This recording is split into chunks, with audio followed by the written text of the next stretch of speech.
Good morning and welcome to part 4 of the UP Awards, a celebration of universal participation and a way to acknowledge organizations in Massachusetts that are doing an exemplary job of including everybody. Charles Baldwin, you are here again. We are here again. And what y'all who are joining us don't see is a lot of the conversations before we get started. And I'm now led to believe that we are pushing the envelope just a titch more in terms of finding new ways to be inclusive and to communicate. What's up, Charles? Good morning. I'm Charles Baldwin. I'm the program officer for the Universal Participation Initiative. I am an older white gentleman with a beard, glasses, and a mohawk, and today I'm wearing a blue sweater, although it's far too warm for that. And to answer your question, Anita, yes, we are pushing this a little bit. Part of that is to have this moment, this virtual moment, illustrate different methods of access. So today we have the captions and we have our ASL interpreter, but our performance today will be in voice and ASL. We're asking our captioner to translate, which isn't typical. And so yes, we're pushing the boundaries a little bit, but it's all an experiment sometimes and trying to define how we can make these virtual spaces more accessible. You know, one of the things that I'm learning every single day, Charles, is that we have to practice. It takes practice to make habits. I forgot to describe myself today. I did a pretty good job on days 1, 2, and 3. All week. So I am a woman in her far end of the 60s. I am wearing a dark jacket with a red necklace. I have shoulder-length hair and I am wearing glasses.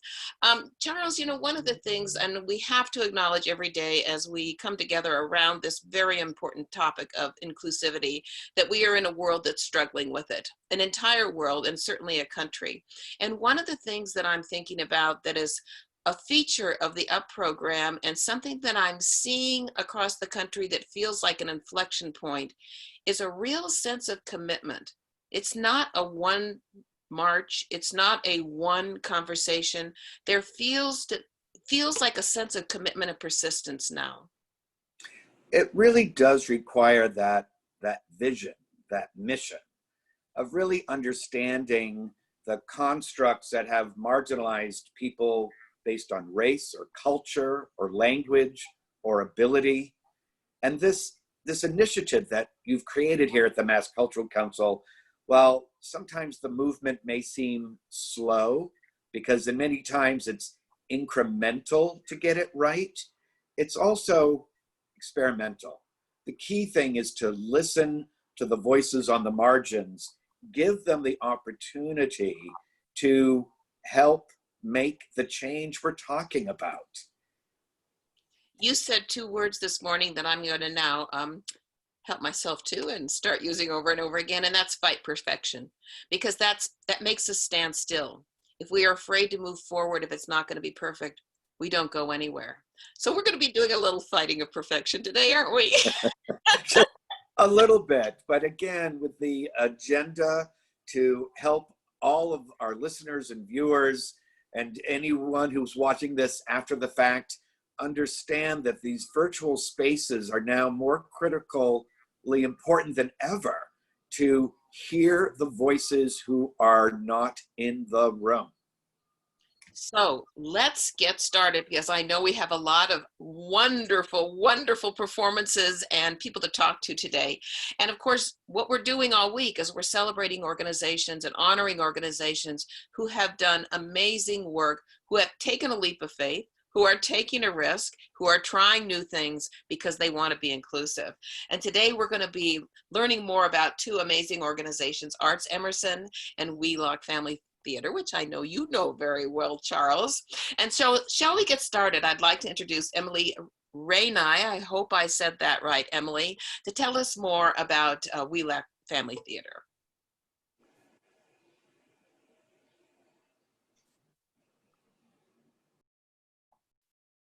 Hi.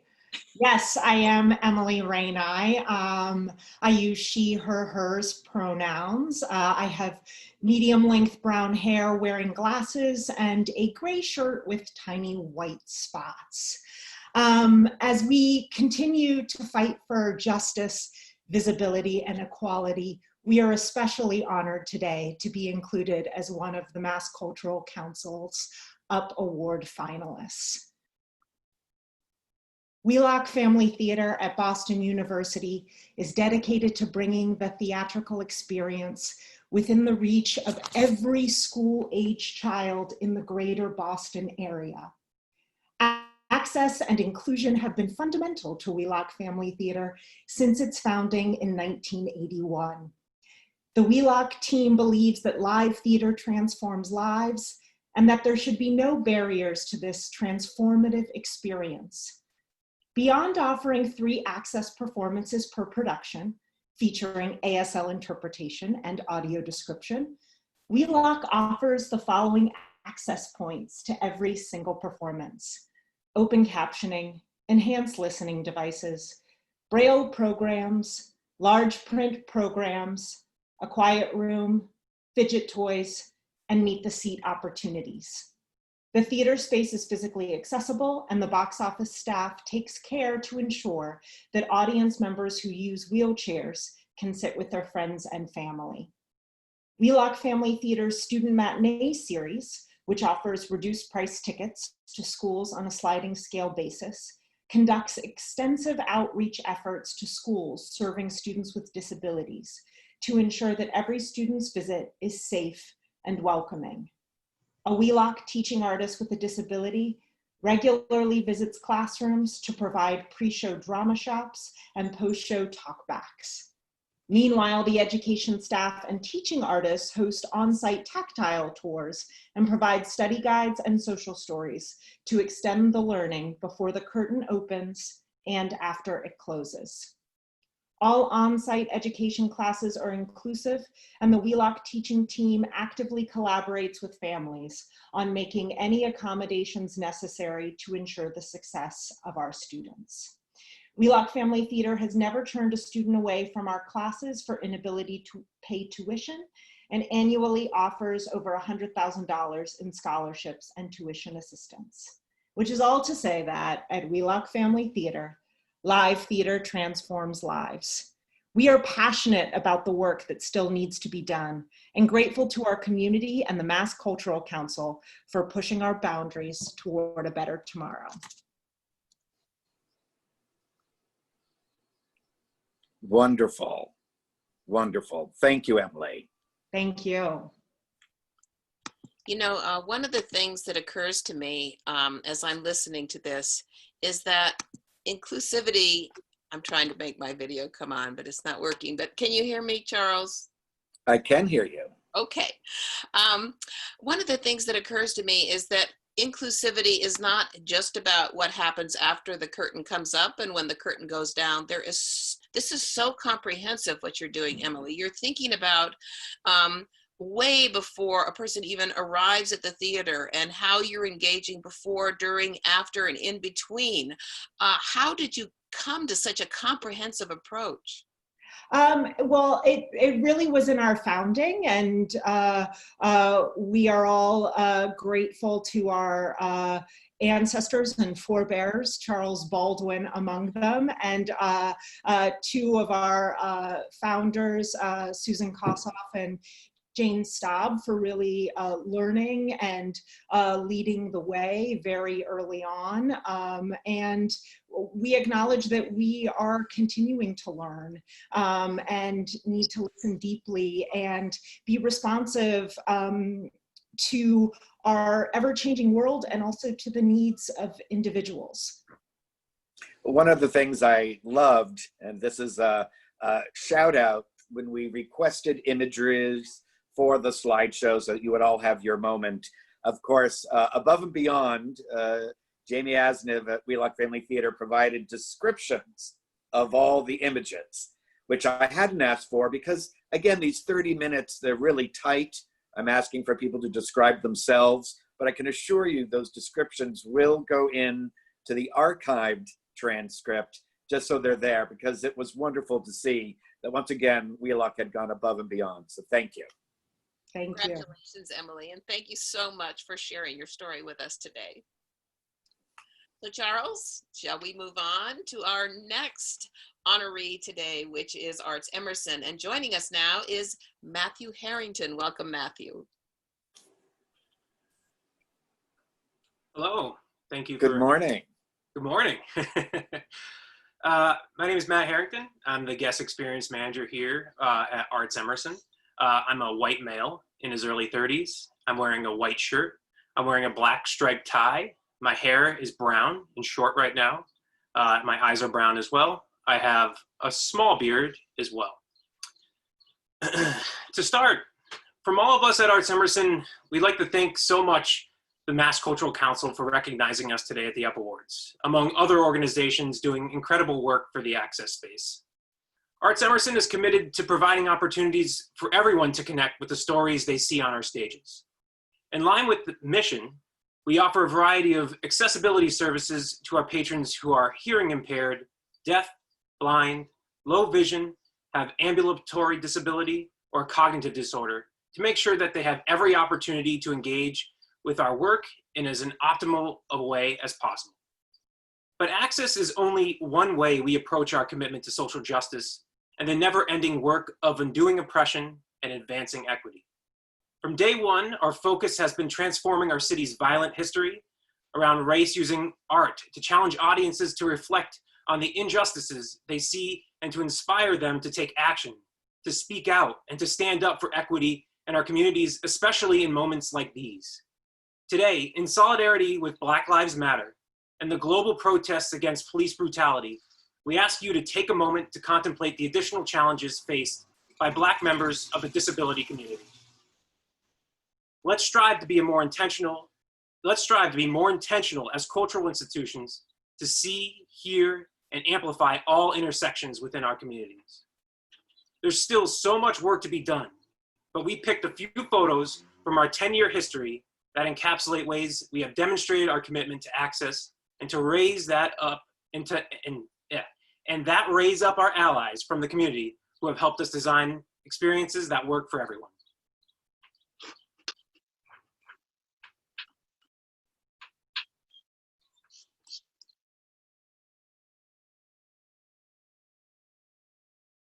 The Fashion Accessibility Project was a unique artistic event we presented with partner Amelia Lazu to a sold-out audience in the Jackie Lieber Got Black box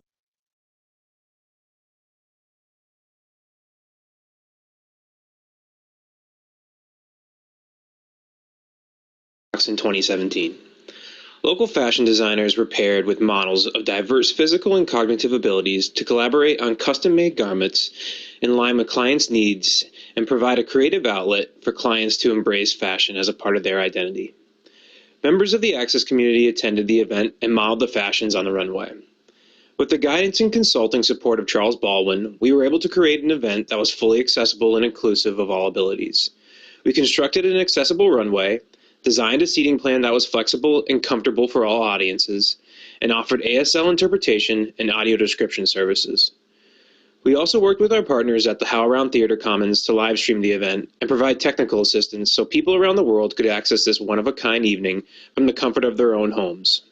We were thrilled to be part of this project and provide the Access community with an outlet for creativity and self-expression. In October 2019, we honored Sabrina Dennis at our annual World Alive Gala. Sabrina has been an incredible partner and an ally as an ASL consultant for ArtsEmerson, helping to ensure access for the deaf and hard of hearing community in all our programs. From the work on stage to our talkbacks, parties, and play reading book clubs, the level of service Sabrina provides to our audiences is unparalleled. And she always goes above and beyond to ensure that the ASL interpreters she selects for each show embody the essence of the company, the players on stage, and ArtsEmerson's values. Each year, when we brainstorm programming for our next season, representation from the Access community is at the forefront of our minds. For years, we have been trying to present back-to-back theater, and we're thrilled to finally welcome them in Boston in January 2020 with their work, The Shadow Whose Prey the Hunter Becomes. This production in particular was one of the first we presented featuring actors with diverse cognitive abilities. It was important for us that while the company was in town, we were able to connect them to the cultural Access community. We invited the cast to come to a meeting with the UP lead cohort, where they were able to talk about their creative process and engage with institutions in Boston who were interested in learning about their work. To ensure the broad community could easily access the production, we partnered with our colleagues at HowlRound to live stream one of the performances. Our hope is that Back to Back and The Shadow Whose Prey the Hunter Becomes is just the beginning of a long line of programming we'll present at ArtsEmerson to reflect our commitment to accessibility. We believe a great way to be a truly accessible organization is to ensure that user experts have a say in determining our annual accessible programming schedule. That is why every year we invite members from the ASL community to our season preview and after party in May to learn about our upcoming season's productions. These community advocates then meet with our artistic and our executive directors to select the shows that they want to experience and have interpreted. We value this opportunity to engage the Access community in our programming decisions. In doing so, we are living by our values of equity and inclusion to the point where our audiences feel ownership over the performances. Though we have yet to announce our plans for next season as a result of the pandemic, we are committed to ensuring that the ASL community will still be a part of the decision-making process, and we look forward to the day when we can all gather again to experience incredible theater together.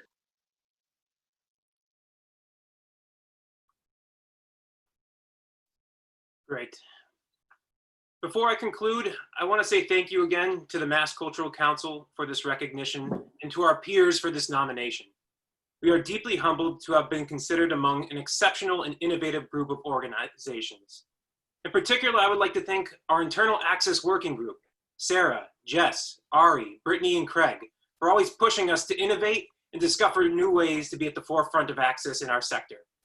We look forward to continuing the work and reflecting on ways we can improve and refine our offerings so that we are responding to the needs of all intersections within the disability community and ensuring all feel welcome in our theaters. Thank you again. Matthew, thank you so much. And, you know, you are actually the first one this week, I think, or maybe this is the first time this week. We've talked about user experts, which is really core to the UP program. Can you talk, user experts are people with lived experiences, navigating the world, perhaps in a wheelchair or perhaps with a hearing aid. How did that work at your theater? Well, I mean, we've worked heavily with, you know, within our own Access Working Group and sort of seeing, you know, how can we better our theaters? And, you know, there's nothing more than a user expert that can come in and sort of tell you what you've done right or what you've done wrong, what can you sort of get better here. Maggie Austin was sort of somebody who we used as a user expert to help us sort of ask our questions to ourselves and say, you know, how do we do this a little better? How do we make this door not so heavy? How do we, you know, sort of make this ramp not as sort of steep, you know? And we were able to take a second and really see for ourselves how we could change things up by user experts like Maggie or you know, like Sabrina, who's been in our spaces as well. Sabrina's our consultant for ASL. So they've really been able to help us sort of take a look within ourselves to see how we can do better. Charles, one of the things I was so impressed with is it's not just facilities issues. You're giving up some of your authority, you're giving up some of your power, even around programming. I think that must be tough for organizations to share the programming decisions. I think some of that is changing too under the vision because, you know, user expert is a term that's used in the design world. The idea of the user helping perfect it, but the very practice of listening to the people on the margins. That's, you know, representation falls under that. The ability to listen and respond to that. You know, and organizations are just made up of people. And so that it's really just connecting on this one-to-one level and being responsive to that. Who is a leader is also being constantly, consistently, persistently reevaluated. And I think that's really important too. Who gets heard and when. So. Thank you and congratulations. All right, Charles, I'm on the edge of my seat. I can't wait for the next part. So this is where some of this virtual experimenting comes into place. Again, if we were in person, it would be a performance. And it's still a performance, but it is virtually. I had witnessed at a small benefit a performance done by Queen Mab, which is a small micro theater set up for touring, Shakespeare and other pieces. But I had witnessed a scene from The Tempest that I thought was beautiful in both voice and ASL. So I'm very pleased that we can present a slice of that Tempest now. And I'd like to introduce the director of the piece, Ms. Jessica Ernst.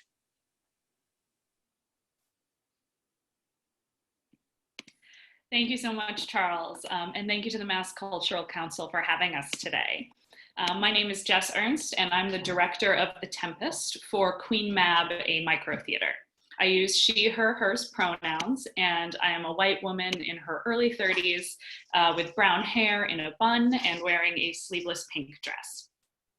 The Tempest is considered to be Shakespeare's final play, and its themes of magic, language, love, control, and colonialism made it an incredibly exciting project to adapt. We have not only adapted the play for 3 actors, who will all play 11 characters, but we have also adapted it into a bilingual script for both hearing and deaf actors.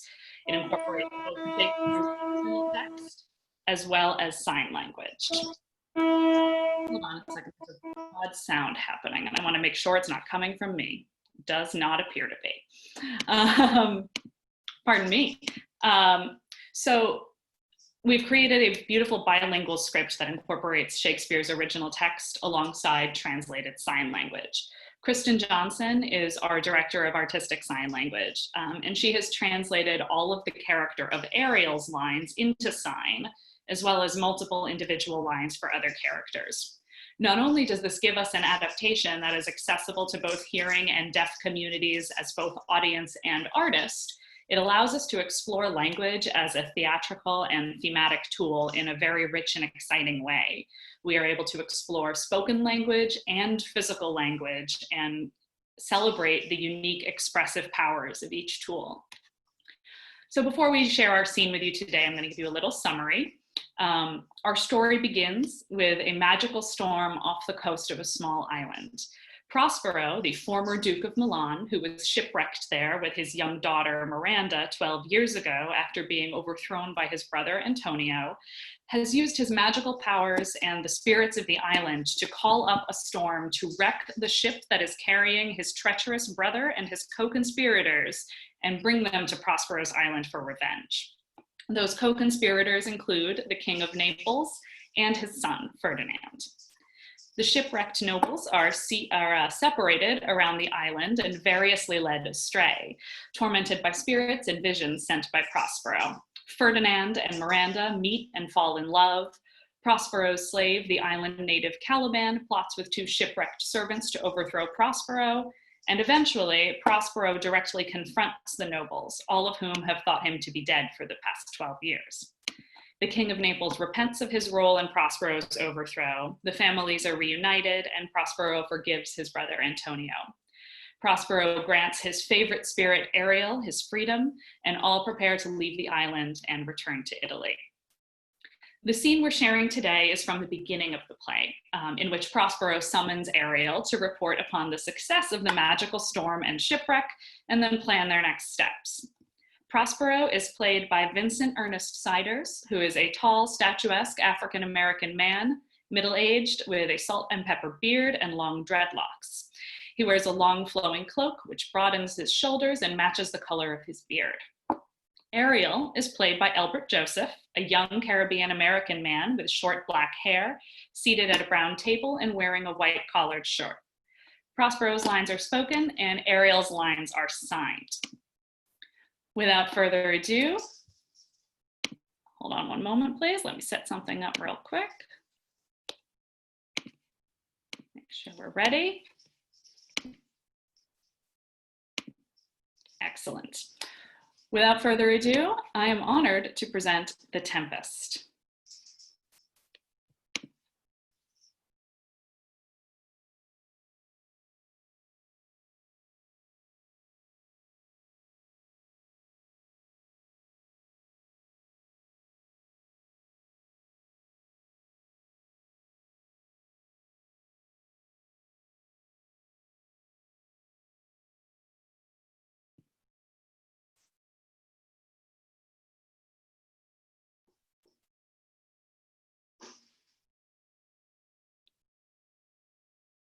Charles, I believe we have a missing video challenge. Ah, Jessica. Yes, hello. Apparently my video won't start unless the host turns me on. Excellent. May we, let me take care of that for you.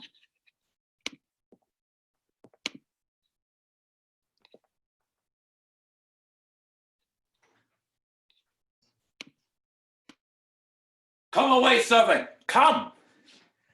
I'm ready now. Approach, my Ariel, come.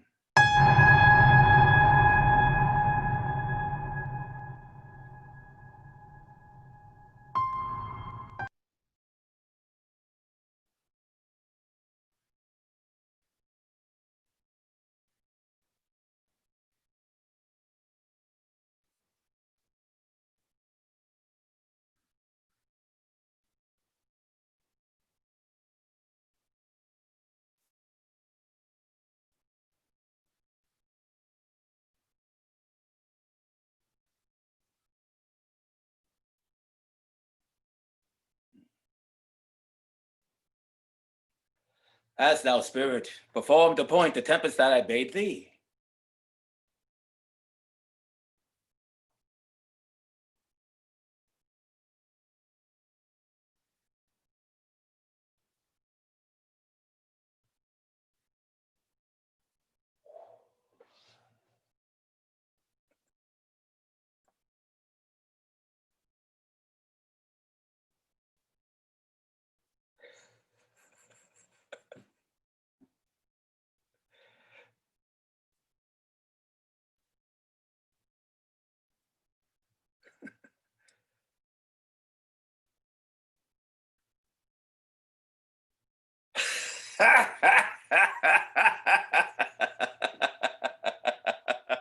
My brave spirit, who was so firm, so constant that this coil would not infect his reason?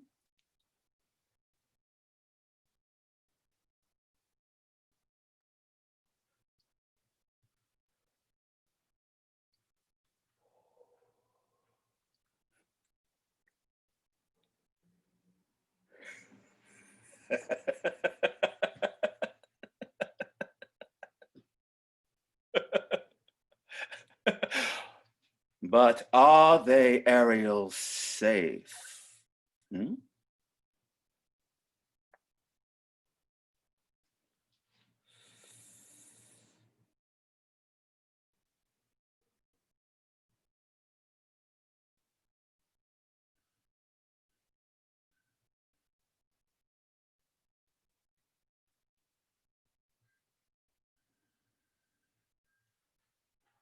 Ariel, thy charge exactly is performed, but there's more work. Hmm?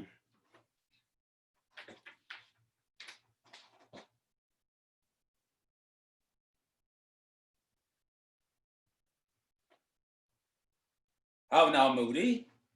What is thou canst demand?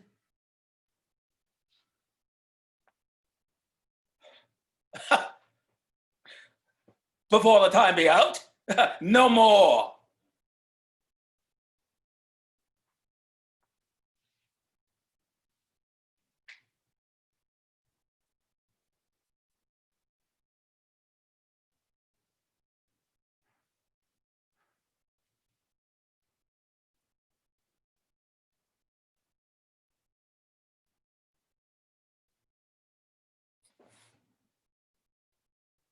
Dost thou forget from what torment I did free thee, huh? Thou liest, malignant thing. Hast thou forgot the foul witch Sacarac, who with age and envy was grown into a hoop? Hast thou forgotten her? Thou, my slave, as thou reportest thyself, was then her servant. And for thou wast a spirit too delicate to act her earthly and abhorred commands. Refusing her grand hest, she did confine thee by the help of her more potent ministers, and in her most unmitigable rage, into a cloven pine, within which rift Imprisoned, thou didst painfully remain 12 years, within which space she died. It was mine art, when I arrived and heard thee, that made gape the pine and let thee out.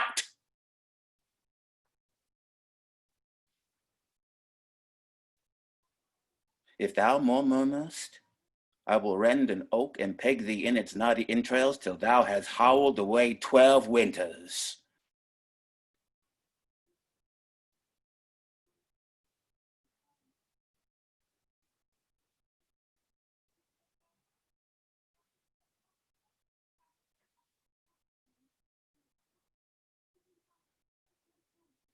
Do so, and after 2 days I will discharge thee.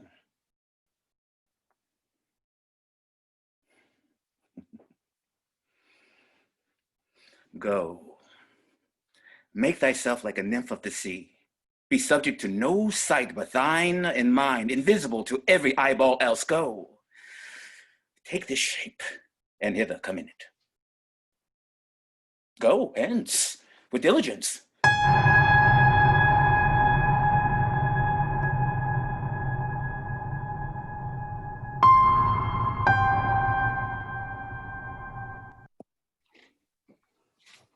That was absolutely incredible.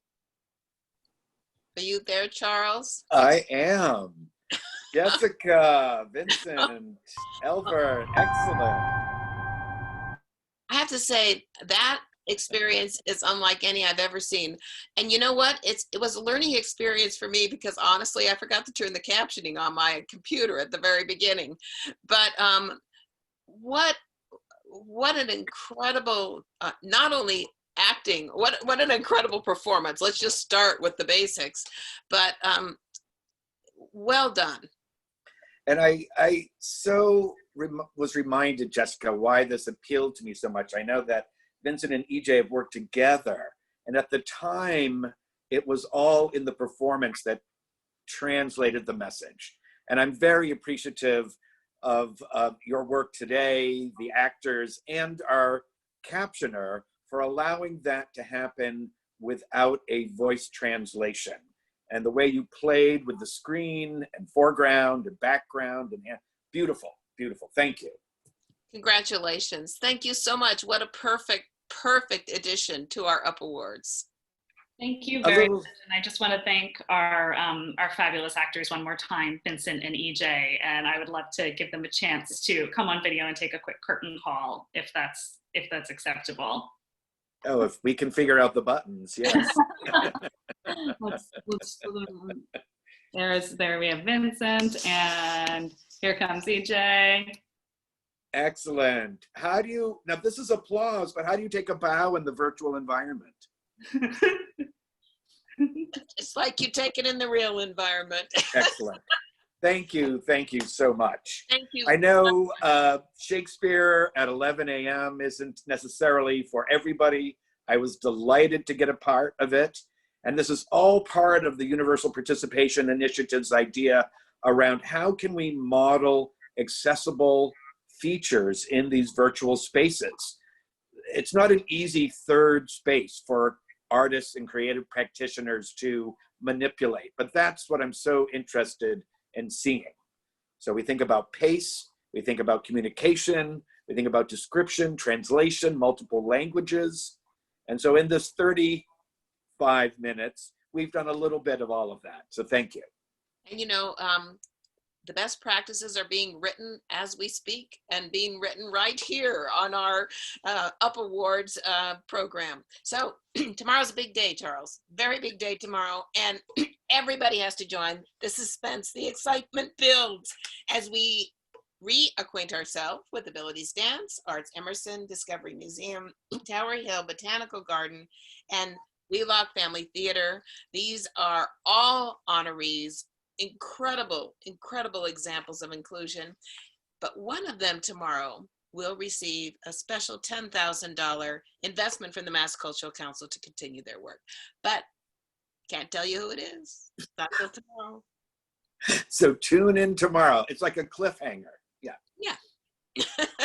Charles, thank you so much. Angelina, everybody, Jessica, oh my gosh, what an amazing, amazing, amazing effort today. And we, as I said on Monday, we are wrestling this digital world into submission. I know Shakespeare would have had better words to say that, but it was words to that effect. Thanks all of you for being with us today, and see you tomorrow.